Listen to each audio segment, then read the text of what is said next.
I grew up to study the brain because I have a brother who has been diagnosed with the brain disorder schizophrenia. And as a sister and later as a scientist, I wanted to understand why is it that I can take my dreams, I can connect them to my reality, and I can make my dreams come true. What is it about my brother's brain and his schizophrenia that he cannot connect his dreams to a common and shared reality, so they instead become delusion? So I dedicated my career to research into the severe mental illnesses, and I moved from my home state of Indiana to Boston, where I was working in the lab of Dr. Francine Bennis in the Harvard Department of Psychiatry.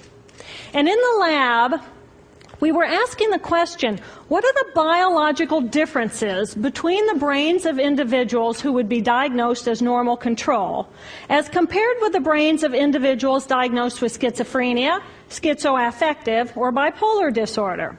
So we were essentially mapping the microcircuitry of the brain, which cells are communicating with which cells, with which chemicals, and then in what quantities of those chemicals. So there was a lot of meaning in my life because I was performing this type of research during the day. But then in the evenings and on the weekends, I traveled as an advocate for NAMI, the National Alliance on Mental Illness. But on the morning of December 10, 1996, I woke up to discover that I had a brain disorder of my own. A blood vessel exploded in the left half of my brain. And in the course of 4 hours, I watched my brain completely deteriorate in its ability to process all information. On the morning of the hemorrhage, I could not walk, talk, read, write, or recall any of my life. I essentially became an infant in a woman's body. If you've ever seen a human brain, it's obvious that the two hemispheres are completely separate from one another. And I have brought for you a real human brain.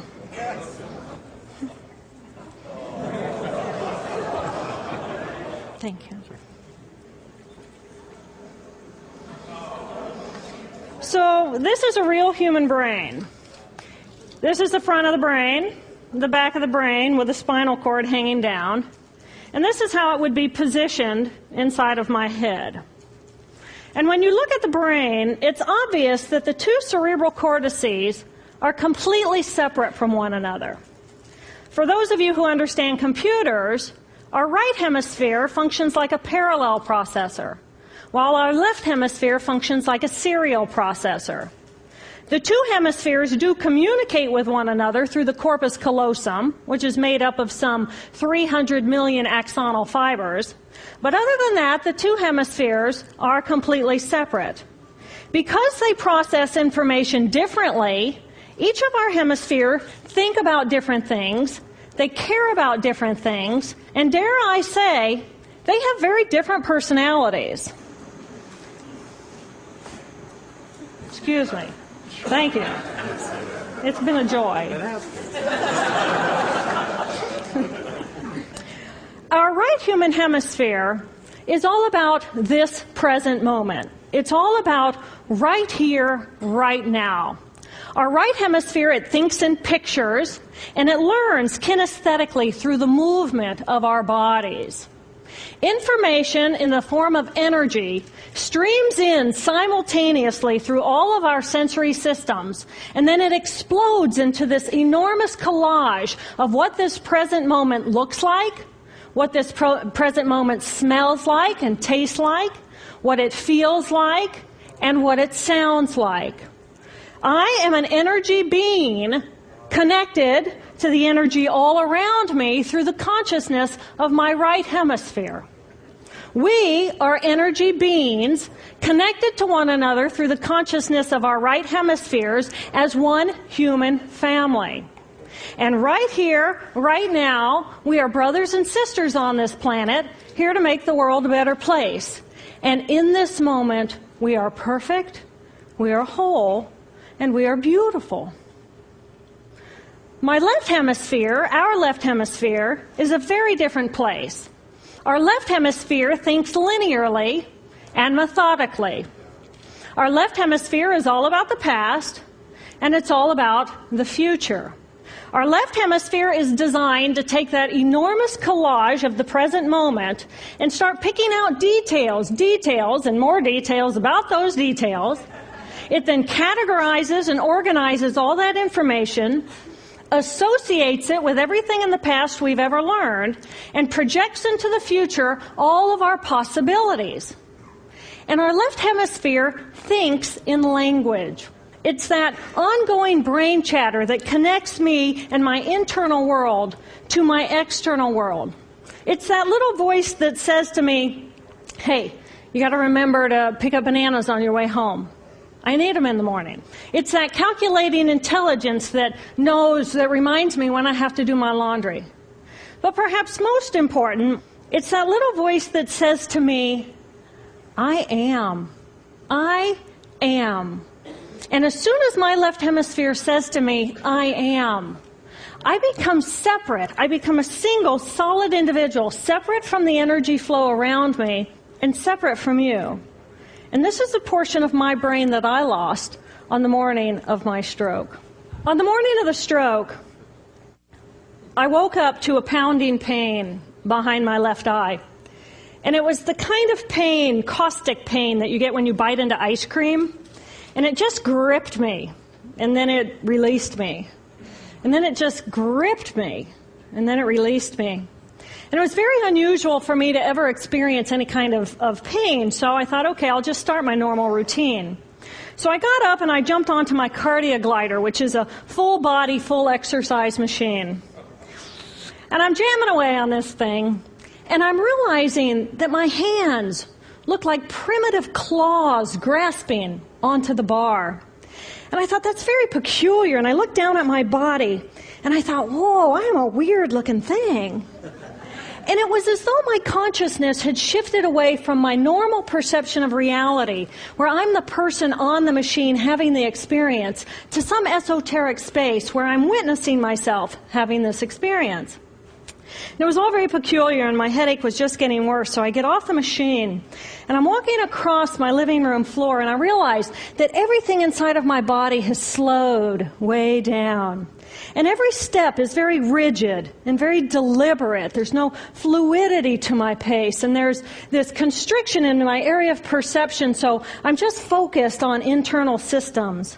And I'm standing in my bathroom getting ready to step into the shower, and I could actually hear the dialogue inside of my body. I heard a little voice saying, okay, you muscles, you got to contract, and you muscles, you relax. And then I lost my balance, and I'm propped up against the wall.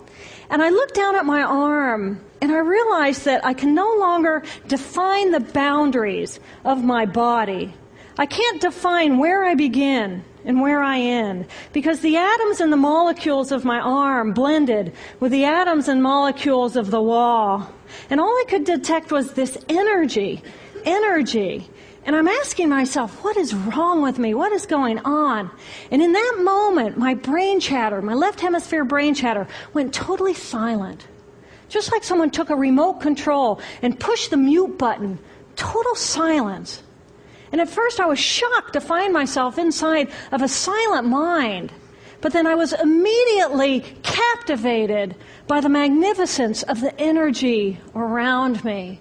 And because I could no longer identify the boundaries of my body, I felt enormous and expansive. I felt at one with all the energy that was, and it was beautiful there. And then all of a sudden, my left hemisphere comes back online, and it says to me, hey, we got a problem, we got to get some help. And I'm going, oh, I got a problem. So it's like, okay, I got a problem. But then I immediately drifted right back out into the consciousness, and I affectionately refer to this space as La La Land. But it was beautiful there. Imagine what it would be like to be totally disconnected from your brain chatter that connects you to the external world. So here I am in this space, and my job and any stress related to my job, it was gone. And I felt lighter in my body. And imagine all of the relationships in the external world and any stressors related to any of those, they were gone. And I felt this sense of peacefulness. And imagine what it would feel like to lose 37 years of emotional baggage. Oh, I I felt euphoria. Euphoria. It was beautiful there. And then again, my left hemisphere comes online and it says, hey, you've got to pay attention. We've got to get help. And I'm thinking, I got to get help. I got to focus. So I get out of the shower and I'm mechanically dressed and I'm walking around my apartment and I'm thinking, I got to get to work. I got to get to work. Can I drive? Can I drive? And in that moment, my right arm went totally paralyzed by my side. Then I realized, oh my gosh, I'm having a stroke. I'm having a stroke. And then the next thing my brain says to me is, wow, this is so cool. This is so cool. How many brain scientists have the opportunity to study their own brain from the inside out? And then it crosses my mind, but I'm a very busy woman. I don't have time for a stroke. It's like, okay, I can't stop the stroke from happening, so I'll do this for a week or two, and then I'll get back to my routine. Okay, so I got to call help. I got to call work. I couldn't remember the number at work. So I remembered in my office I had a business card with my number on it. So I go into my business room, and I pull out a 3-inch stack of business cards. And I'm looking at the card on top. And even though I could see clearly in my mind's eye what my business card looked like, I couldn't tell if this was my card or not, because all I could see were pixels. And the pixels of the words blended with the pixels of the background and the pixels of the symbols, and I just couldn't tell. And then I would wait for what I call a wave of clarity. And in that moment, I would be able to reattach to normal reality. And I could tell, that's not the card, that's not the card, that's not the card. It took me 45 minutes to get 1 inch down inside of that stack of cards. In the meantime, for 45 minutes, the hemorrhage is getting bigger in my left hemisphere. I do not understand numbers. I do not understand a telephone, but it's the only plan I have. So I take the phone pad and I put it right here. I take the business card, I put it right here, and I'm matching the shape of the squiggles on the card to the shape of the squiggles on the phone pad. But then I would drift back out into la la land and not remember if when I come back if I'd already dialed those numbers.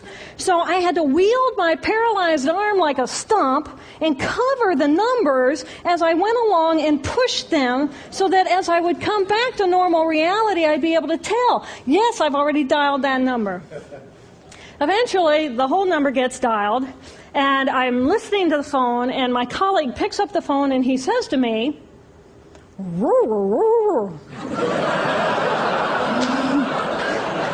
I think to myself, oh my gosh, he sounds like a golden retriever. And so I say to him, clear in my mind, I say to him, this is Jill, I need help. And what comes out of my voice is, and I think, oh my gosh, I sound like a golden retriever. So I didn't know that I couldn't speak or understand language until I tried. So he recognizes that I need help, and he gets me help. And a little while later, I'm riding in an ambulance from one hospital across Boston to Mass General Hospital. And I curl up into a little fetal ball. And just like a balloon, with the last bit of air just right out of the balloon, I just felt my energy lift and I felt my spirit surrender. And in that moment, I knew that I was no longer the choreographer of my life. And either the doctors rescue my body and give me a second chance at life, or this was perhaps my moment of transition. When I woke later that afternoon, I was shocked to discover that I was still alive. When I felt my spirit surrender, I said goodbye to my life, and my mind was now suspended between two very opposite planes of reality. Stimulation coming in through my sensory systems felt like pure pain. Light burned my brain like wildfire, and sounds were so loud and chaotic that I could not pick a voice out from the background noise, and I just wanted to escape. Because I could not identify the position of my body in space, I felt enormous and expansive, like a genie just liberated from her bottle. And my spirit soared free like a great whale gliding through a sea of silent euphoria. nirvana. I found nirvana. And I remember thinking there's no way I would ever be able to squeeze the enormousness of myself back inside this tiny little body. But then I realized, but I'm still alive. I'm still alive, and I have found nirvana. And if I have found nirvana and I'm still alive, then everyone who is alive can find nirvana. And I pictured a world filled with beautiful, peaceful, compassionate, loving people who knew that they could come to this space at any time and that they could purposely choose to step to the right of their left hemispheres and find this peace. And then I realized what a tremendous gift this experience could be. What a stroke of insight this could be to how we live our lives. And it motivated me to recover. 2.5 weeks after the hemorrhage, the surgeons went in and they removed a blood clot the size of a golf ball that was pushing on my language centers. Here I am with my mama, who's a true angel in my life. It took me 8 years to completely recover. So, who are we? We are the life force power of the universe with manual dexterity and 2 cognitive minds. And we have the power to choose moment by moment who and how we want to be in the world. Right here, right now, I can step into the consciousness of my right hemisphere where I am the life force power of the universe. I am the life force power of the 50 trillion beautiful molecular geniuses that make up my form, at one with all that is. Or I can choose to step into the consciousness of my left hemisphere, where I become a single individual, a solid, separate from the flow, separate from you. I am Dr. Jill Bolte Taylor, intellectual, neuroanatomist. These are the we inside of me. Which would you choose? Which do you choose? And when? I believe that the more time we spend choosing to run the deep inner peace circuitry of our right hemispheres, the more peace we will project into the world, and the more peaceful our planet will be. And I thought that was an idea worth spreading. Thanks.